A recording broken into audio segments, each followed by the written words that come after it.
Hello everyone, ಮತ್ತೊಮ್ಮೆ ಇಗ್ನೋ ಪಲ್ಸ್ಗೆ ಸ್ವಾಗತ. ನೀವು ಇಗ್ನೋ ಸ್ಟೂಡೆಂಟ್ ಆಗಿದ್ದರೆ ಕೆಲವೊಮ್ಮೆ ನಿಮ್ಮ ಗ್ರೇಡ್ ಕಾರ್ಡ್ ಅಪ್ಡೇಟ್ ಆಗದೇ ಇದ್ದರೆ ನಿಮಗೆ ಚಿಂತೆ ಆಗಿರಬಹುದು. ಇದು ಬಹಳ ಸಾಮಾನ್ಯವಾದ ಸಮಸ್ಯೆ. ಇಂದು ಈ ಸಮಸ್ಯೆ ಬಂದಾಗ ನೀವು ಏನು ಮಾಡಬೇಕು ಎಂದು ಸರಳವಾಗಿ ತಿಳಿದುಕೊಳ್ಳೋಣ. ಚಿಂತಿಸಬೇಡಿ, ನೀವು ಮಾಡಿದ ಪರಿಶ್ರಮದ ಫಲಿತಾಂಶ ನಿಮ್ಮ ಗ್ರೇಡ್ ಕಾರ್ಡ್ನಲ್ಲಿ ಖಂಡಿತವಾಗಿ ಕಾಣಿಸುತ್ತದೆ. ಬಹಳಷ್ಟು ವಿದ್ಯಾರ್ಥಿಗಳಿಗೆ ಗ್ರೇಡ್ ಕಾರ್ಡ್ ಅಪ್ಡೇಟ್ ಡಿಲೇ ಆಗುತ್ತದೆ. ನಿಮ್ಮ ರಿಸಲ್ಟ್ಸ್ ನೋಡಲು ಕಾಯುವಾಗ ಇದು ಸ್ವಲ್ಪ ಕಷ್ಟವಾಗಬಹುದು, ಆದರೆ ಭಯಪಡುವ ಅಗತ್ಯವಿಲ್ಲ. ಈ ಸಮಸ್ಯೆಗೆ ಕೆಲವು ಸರಳ ಪರಿಹಾರಗಳಿವೆ. ಮೊದಲಿಗೆ ನೀವು ಮಾಡಬೇಕಾದದ್ದು ನಿಮ್ಮ ಅಸೈನ್ಮೆಂಟ್ ಮಾರ್ಕ್ಸ್ ಮತ್ತು ಎಕ್ಸಾಮ್ ಮಾರ್ಕ್ಸ್ ಎರಡೂ ಅಪ್ಲೋಡ್ ಆಗಿದೆಯೇ ಎಂದು ಪರಿಶೀಲಿಸುವುದು.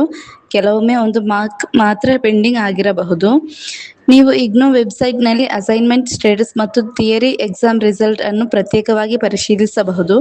ಯಾವುದಾದರೂ ಒಂದು ಪೆಂಡಿಂಗ್ ಇದ್ದರೆ ಅದರಿಂದ ಗ್ರೇಡ್ ಕಾರ್ಡ್ ಅಪ್ಡೇಟ್ ಆಗದೇ ಇರಬಹುದು. ಇನ್ನೊಮ್ಮೆ ಮುಖ್ಯ ವಿಷಯ ಎಂದರೆ ಮಾರ್ಕ್ಸ್ ಅಪ್ಡೇಟ್ ಆಗಲು ಕೆಲವೊಮ್ಮೆ ಸಮಯ ಬೇಕಾಗುತ್ತದೆ. ಎಕ್ಸಾಮ್ಸ್ ನಂತರ ಅಥವಾ ಅಸೈನ್ಮೆಂಟ್ ಸಬ್ಮಿಷನ್ ನಂತರ ಕೂಡ ಸ್ವಲ್ಪ ಪ್ರೊಸೆಸಿಂಗ್ ಟೈಮ್ ಇರಬಹುದು. ಆದ್ದರಿಂದ ಸ್ವಲ್ಪ ಸಹನೆಯಿಂದ ಕಾಯಬೇಕು. ಮುಂದಿನ ಸಲಹೆ ತುಂಬ ಮುಖ್ಯದ್ದು. ನೀವು ಮಾಡಿದ ಪ್ರತಿಯೊಂದು ಸಬ್ಮಿಷನ್ಗೆ ಪ್ರೂಫ್ ಇಟ್ಟುಕೊಳ್ಳಿ.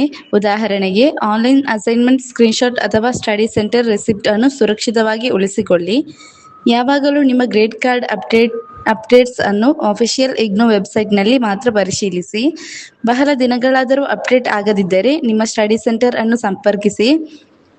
ಅವರು ನಿಮ್ಮ ಮಾರ್ಕ್ಸ್ ಅನ್ನು ರೀಜಿಯನಲ್ ಸೆಂಟರ್ ಅಥವಾ ಎವ್ಯಾಲ್ಯೂಯೇಷನ್ ಡಿವಿಷನ್ಗೆ ಕಳುಹಿಸಿದ್ದಾರೆಯೇ ಎಂದು ತಿಳಿಸಬಹುದು. ಇನ್ನೂ ಸಮಸ್ಯೆ ಇದ್ದರೆ ಇಗ್ನೋ ಎವ್ಯಾಲ್ಯೂಯೇಷನ್ ಡಿವಿಷನ್ಗೆ ಒಂದು ಇಮೇಲ್ ಕಳುಹಿಸಿ.